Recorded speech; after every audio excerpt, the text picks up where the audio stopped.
Okay, ladies, let's get real. You have cut the carbs, you've already said goodbye to sugar, you're eating your protein, and yet the scale isn't moving. Or maybe it's moving, but your belly rolls are still there. If you're in menopause or over 40, you probably know exactly what I am talking about. The frustrating truth is that weight loss during menopause feels like playing by new rules. Rules nobody warns us about. Today, I am going to share why losing body fat on a low-carb or maybe carnivore diet can be harder in menopause, what type of weight loss you should really focus on, and how to finally see results in your midsection and beyond. Trust me, you'll be surprised by some of the answers. So the question is, why does weight loss feel harder in menopause? And here are just a few reasons. Our hormones do shift when we're in menopause. I'm sure you may have heard of the estrogen, the progesterone, which declines. At that age, we become less sensitive to insulin, which means easier fat storage, especially around our bellies. And then we have to deal with cortisol, which rises due to stress or maybe poor sleep, which is a problem when you're in menopause, and that does affect our midsection. And that isn't your fault. Your body is literally wired to hold on to more fat at this time of life. And then the last one is loss of muscle mass, known as sarcopenia. After 40, we lose about 3 to 8% of muscle per decade. Less muscles equals slower calorie burn, which makes fat burning harder. Finally, let's look at nutrients utilization changes, which is basically the food we ate in our 20s is not what we can be eating now in our 50s, because it doesn't hit the body the same way.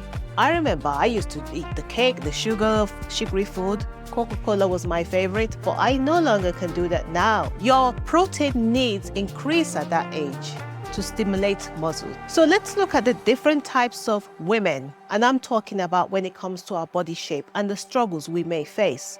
Not all of us carry fat the same way, and that's where the frustration lies.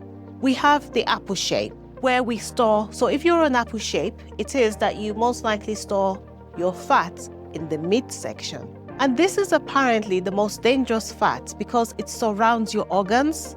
But here's the good news. Visceral fat responds better to dietary changes like low carb and strength training. So if you're in this category, which is the apple-shaped woman, here are a few changes you may consider making. You could consider going strict low carb or carnivore first to regulate the insulin. Try manage stress and sleep as well. You could try magnesium, you can try walking, or look for anything that could help relax you so you can have that good quality sleep. I know it's difficult, especially when we're in menopause. I can tell you that. And magnesium has helped me a lot. Prioritize strength training and core stability. I'm not talking about the crunches here. I'm talking more about compound lifts for total body workouts, total body muscles.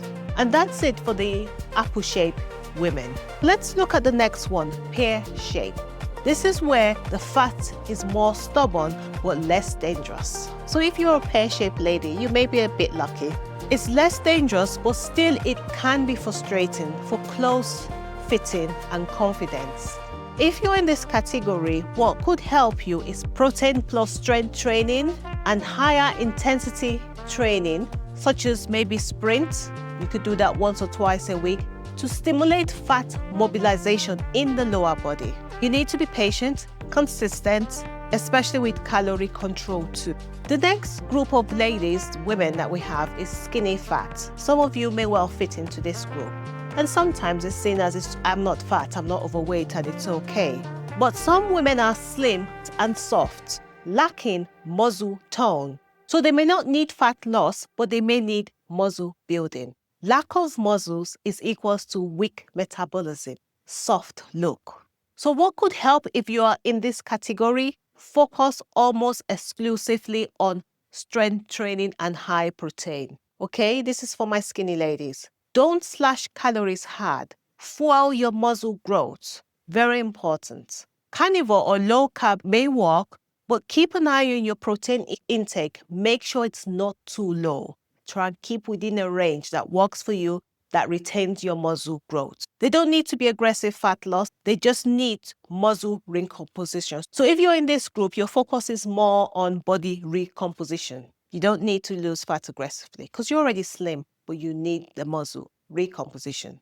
Now, the last group of ladies in this group is overweight, obese. This is maybe if you have a fat percentage of maybe over 30%. The focus often starts with fat loss, but muscle building must be paired in, or else you may end up smaller but still soft, and metabolically you look weak. So for my ladies in this category, start with fat loss as a priority. Low carb, carnivore, calorie control, walking plus light strength training is very good for you. That could really help.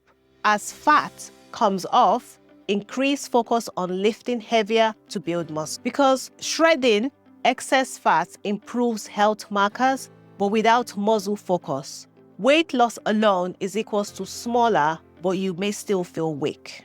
All right, so here's a question I've been asked. Should you focus on fat loss first or focus on body recomposition?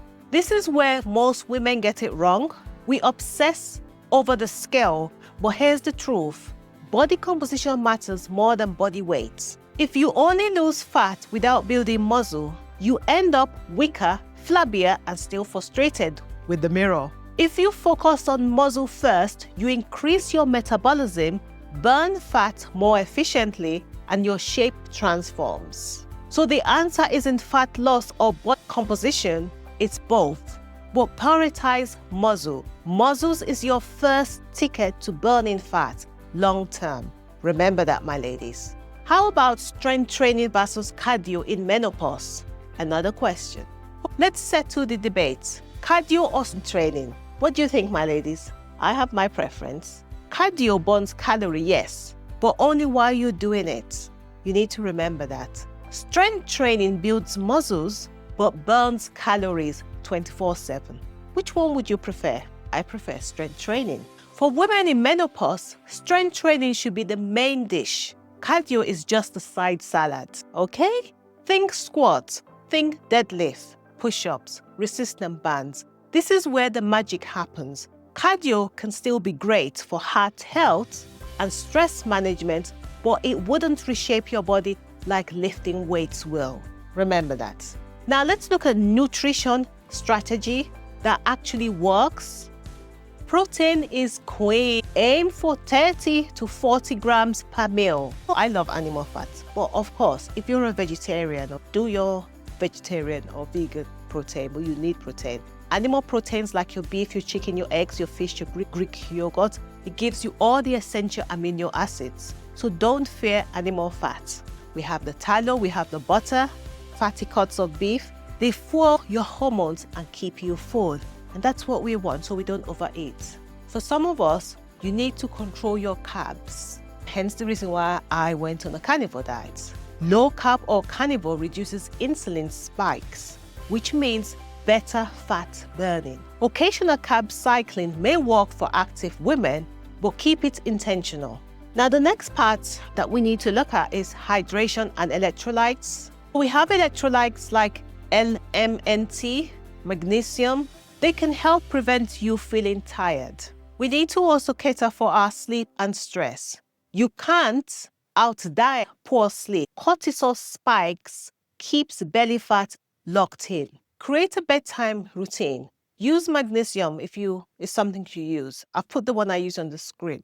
Cool down your room. Find ways that could help you sleep better. Now, another question some of my ladies do ask me is, how long does this whole process really take? The losing weight, the getting on a diet? For some, it will start with maybe 4 to 6 weeks, which is the adaptation period. You may lose water weight, but not see your body composition changes yet. Maybe in 3 months, you start to see visible fat loss if you are consistent, especially around your belly.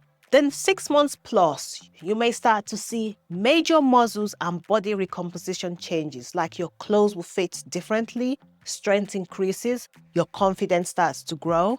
It took me literally about 8 months to lose 10 kg. That's a long time. But I'm glad. Remember, this is not a 30-day detox. This is a lifestyle shift. So ladies, here's the truth. Menopause doesn't mean your best body is behind you. It just means the rules have changed. Build muscle first. Prioritize animal proteins and healthy fats. Keep your carbs low and intentional. Focus on strength, not endless cardio. Respect your sleep and stress. Visceral fat, stubborn roll, skinny fat, it can all change, but not overnight, but over months of consistent effort. The best part, when you do this, you don't just lose weight, you gain strength, energy, confidence, and a body that supports you into your 50s, 60s, and beyond. So forget the old food pyramid, forget pushing cardio, and forget the scales obsession. Your body deserves better, and so do you. If you found this video useful, please kindly subscribe to my channel and give it a like, and share this with somebody who you feel might find it quite useful. Thank you so much for watching. Have a lovely day and God bless you. Bye-bye.